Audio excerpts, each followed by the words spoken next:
The Mermaid's Curse. The friends Manni, Lulu and Klecks, 3 fish who had already experienced many adventures together, went to visit their friend, the mermaid.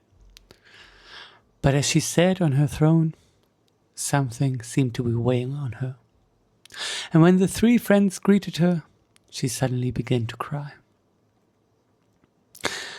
And when she had slowly calmed down, she told her friends through her sobs that a witch had cursed her, and she could no longer leave the castle or play with her friends ever again.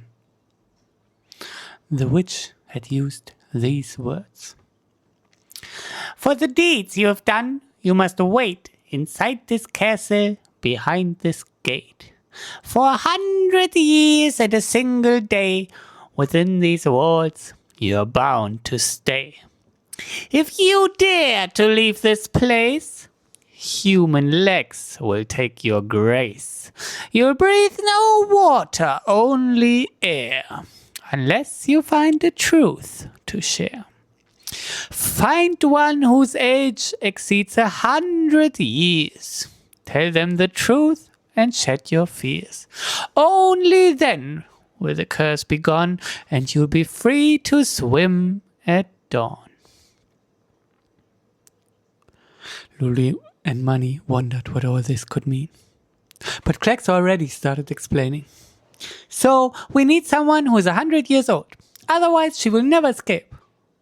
But nobody gets that old. Not even my great-grandmother is 100 years old." Lulu and Manni's grandparents were not 100 years old either, they thought, and the mermaid's sadness began to rub off on them. Suddenly Manni had an idea. "But of course," he cried, "we have to go to the turtles." Klecks hurriedly pushed them both ahead and called out to the mermaid, "We will help you, don't be afraid." Luckily, Klecks knew the way to the turtles and led them there. Along the way, Manni explained that his grandmother had told him that turtles can live for many hundreds of years, and that it would surely be easy to find one over 100.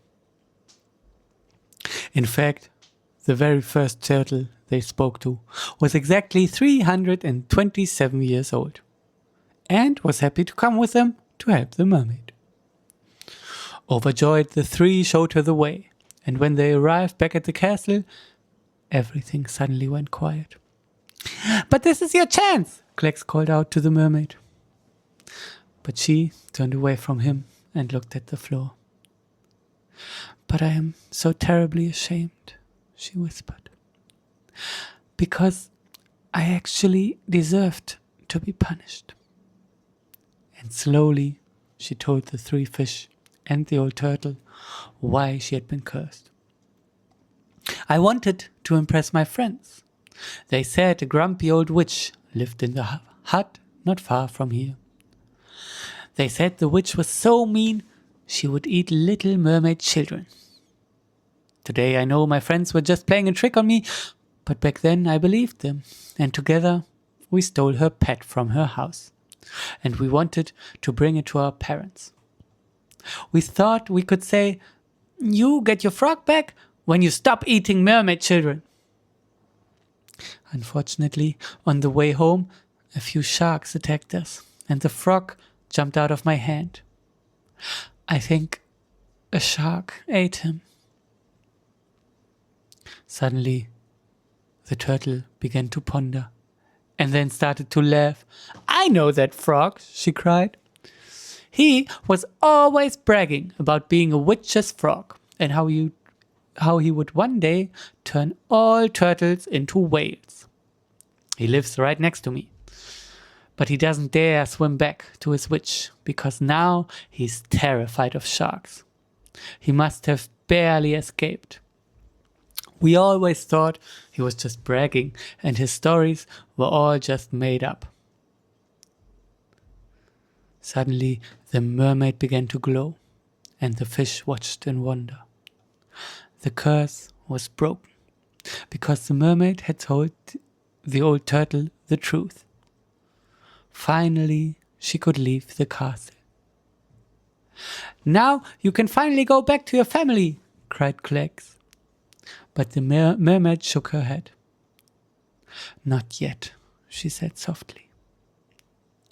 The next day, they finally brought the old frog back to the witch, who was so incredibly happy, and assured them once more that she didn't really eat mermaid children.